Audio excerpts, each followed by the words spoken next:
Hi guys, welcome back to my channel Lush Gardener. So in today's video I'm going to show you how to place the leaf propagation on the soil. Somebody had requested for this video and I already had the leaf propagation sitting on a dry surface, so I thought I will make a video on it. Now the most important thing over here, there are certain details that you'll be able to see. This container, as you can see, it's a very small container. If I'm going to measure this container, it is going to read up to 2 inches or 5 centimeter. But again guys, the soil is not up till the brim, so let's take this as 1.5 inches of soil in this container. Another thing, as you can notice, this container is very wide, which means that we can add more leaf propagations. Apart from that, when you have a wider container, the soil tends to dry faster. There is a good amount of airflow and air circulation as compared to a narrow pot. Then coming to our leaf propagations, they are already calloused. In fact, they have already started to root and they also have pups. These are my overachievers. I usually call them as overachievers because they not only put out roots, they also tend to put out pups, which is a very good deal for us because this tends to make our life much easy. But always remember, if there are roots, that is much better. You can see it has a good set of roots. Apart from that, a very tiny little pup. So it was time that I have to add it into the soil. So over here, I have used the soil mix, which is a mix of 50% coco peat and 50% of garden soil. The reason why we use coco peat, now coco peat is only used for leaf propagations. Do not use it for your adult succulents. The only reason we tend to use coco peat for a leaf propagation is because the leaf propagations require a little bit of moisture, because these are very small, they are growing children, they need a little bit of more moisture but not soggy wet soil. That's the reason why you can see the container is wider, which means that the soil will dry faster. Apart from that, it is only 1.5 inch of soil in this, which means that the soil is very less, which will also dry faster. At the same time, the coco peat and the plastic container is going to retain a slight amount of moisture, which is more than enough for our leaf propagation. We do not want to have a very soggy soil mix for the leaf propagation, otherwise they will rot. So we have to be extremely careful. Go with a pot with a very less amount of soil mix. That is more than enough. You can see this container holds a very little bit of soil and this will tend to dry faster without making the soil mix very soggy wet.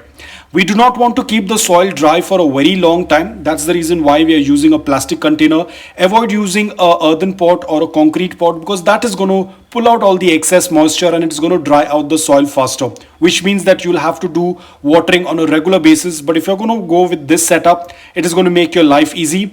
Coco peat is going to retain slight amount of moisture. The garden soil is going to give that basic natural nutrients, because we are not going to be adding any kind of fertilizers for them. It is just going to be water and the soil mix. That's about it. So that's the reason why I have taken a wider container, so that there can be a good amount of air circulation. Because a lot of times leaf propagation can be prone to fungus, mealybugs. It's very common because these are very young ones, and also we tend to maintain a slight amount of moisture, so it's very easy for them to attack our leaf propagation. All we have to do is just take the leaf propagation and lay it on the soil. Now you can do it anyhow how you want it. You can do it in a straight line or you can put them in a circle. I usually prefer to keep them in a circle. All you have to do is just lay them.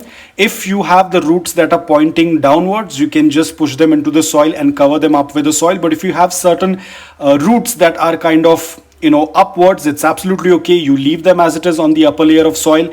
Eventually those roots will start to navigate into the soil. We have to be extremely gentle. We do not want to push them into the soil. So here, as you can see, this one is a little bit bent. The roots are bent downward, so this is going to be much easy. Just make a small little hole into the soil, and then as you can see, the roots are inside the soil. You can see they are kind of pointing inside the soil. This is not going to be the case with all of the roots. Some of them will have like this, so you just push the soil onto it, and there you go. You have covered the roots and they are completely into the soil. Even if they don't go into the soil, it's absolutely okay. You can just leave them on the upper layer of soil. As I said, they will navigate and they will get into the soil as and when we start to water. So right now, as you can see over here, this one has a very tiny little root. We are going to keep them in the soil. We are also going to place this one. You can see there is a very tiny little root. It is just going to start off. So we are going to keep them. So as you can see, this is how I place them in a circular manner. Now there are a couple of reasons why I do that, because this helps me in watering. It's not because this particular pot is in a a round form, it's just because it makes my life easy, especially when I'm watering. Because what I tend to do is I tend to make a dent in between the soil. I think somebody had asked me, why is there a hole in between the soil? The reason is because it becomes very easy for me to water. So when I'm not doing a bottom watering, I can take the water and just add it in the center, because a lot of times when we water on the coco peat, it turns hydrophobic and that water can slip onto the mother leaf and rot the mother leaf. But when we have a hole in the center, we can just aim there and put the water, because when you have a dent like this and when you tend to water in that center, because there is a dent, the water immediately gets pulled into the soil and the entire soil mix gets evenly moist without wetting the mother leaves, because that's more important. Now guys, you do not need to do water propagation. You do not need to use the string method, because I've seen a lot of people taking the string and poking the leaves into it. That is not necessary. This is very, very simple. All you have to do is just take the leaves and lay them on the soil. You are done. Nothing can be more simple than this. Nothing can be more easy than this, rather than doing the water propagation or poking the leaves with a thread and hanging them. It's unnecessary. You might have success, you might not have success, but with this process, if you're going to follow this process, you will have 100% success rate. There will be leaf propagation.